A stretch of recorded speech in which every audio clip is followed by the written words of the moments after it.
what kind of system, social system we have created. Natural world, the animal world should be our teacher. We should learn from the animal world and see how every species, tigers, elephants, snakes, eagles, any animals you look, no one goes hungry. They have their food. In the same way, we have to create a new social system. We have to redesign the world in such a way that no human being goes without food. That's the fundamental human right that we have to accept and recognize. We cannot allow this kind. And for the last 60 years, UN, government agencies, aid agencies, all have been trying to eliminate poverty, and we are all failing. What is this? We need a spiritual compass. And that's why I wrote this book called Spiritual Compass, because we don't know how to solve big problems of the world. Another problem, war and peace.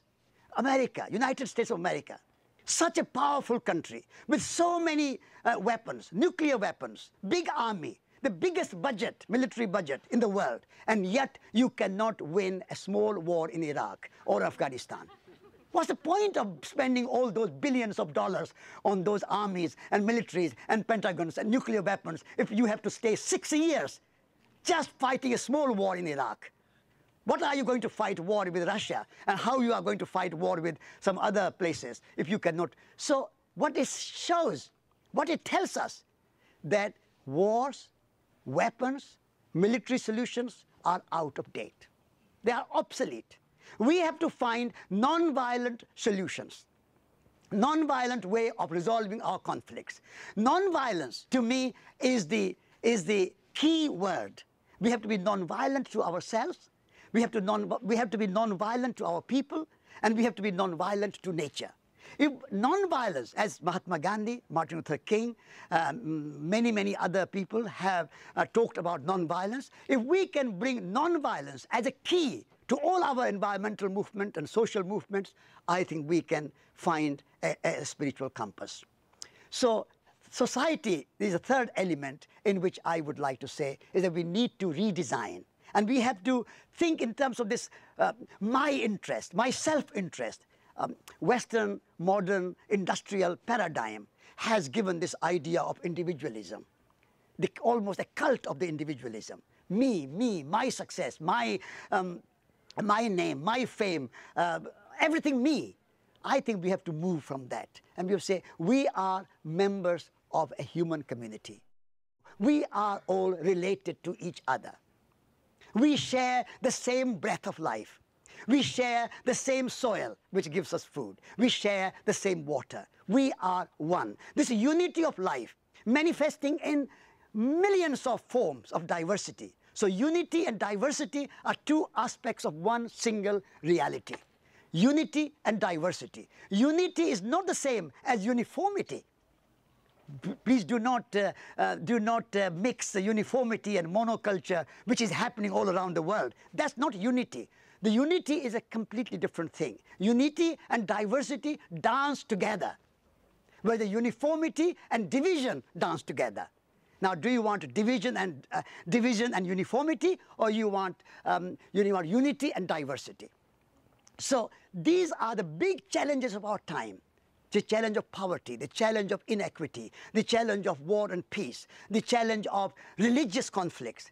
These conflicts have to be resolved with the technique, and more than technique, of nonviolence. Nonviolence is not just a technique, it's a way of life. It's a way of looking at the world. It's a way of relating with each other. It's a way of relating with the earth and all other human beings. So that kind of nonviolence is the key.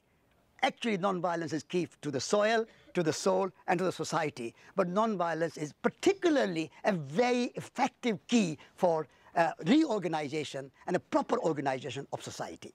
So these are the three aspects that I would like to present to you, because I feel that for the age of ecology, for the age of environment, for the age of holistic thinking, relational thinking, we need three new words which brings together various aspects. Some people say, oh, I have no time for the world. I will just eat my organic food and do my yoga and do my meditation and be a spiritual person. And I would say that's a sort of navel-gazing spirituality.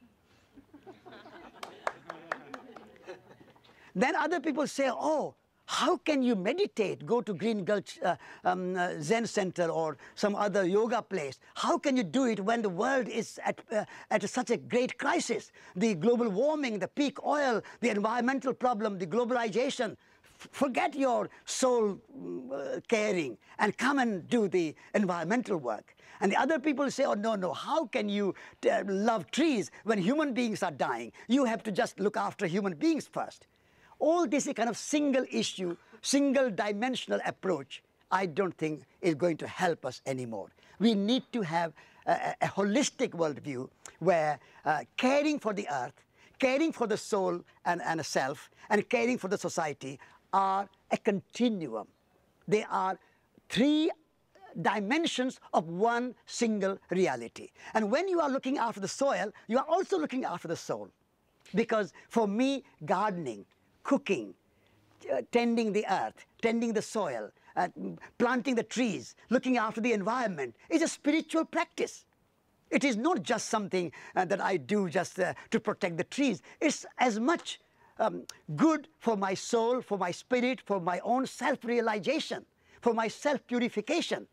So this is why I say there is no distinction, there is no division, there is no contradiction between environmental work and a spiritual work. This is what Mahatma Gandhi's example was. He transformed everyday, ordinary activities into spiritual activities. He said there's no good monks in monastic order or sadhus going to the mountains of Kailash and Himalayas and practicing spirituality there, out of the world. We have to bring non-violence, truth, spirituality, compassion into politics, into economics, into business, into industry, into our domestic life.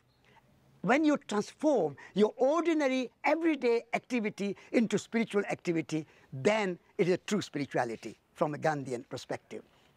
So this is why I would like to present to you this trinity of soil, soul, and society. Thank you very much for listening to me.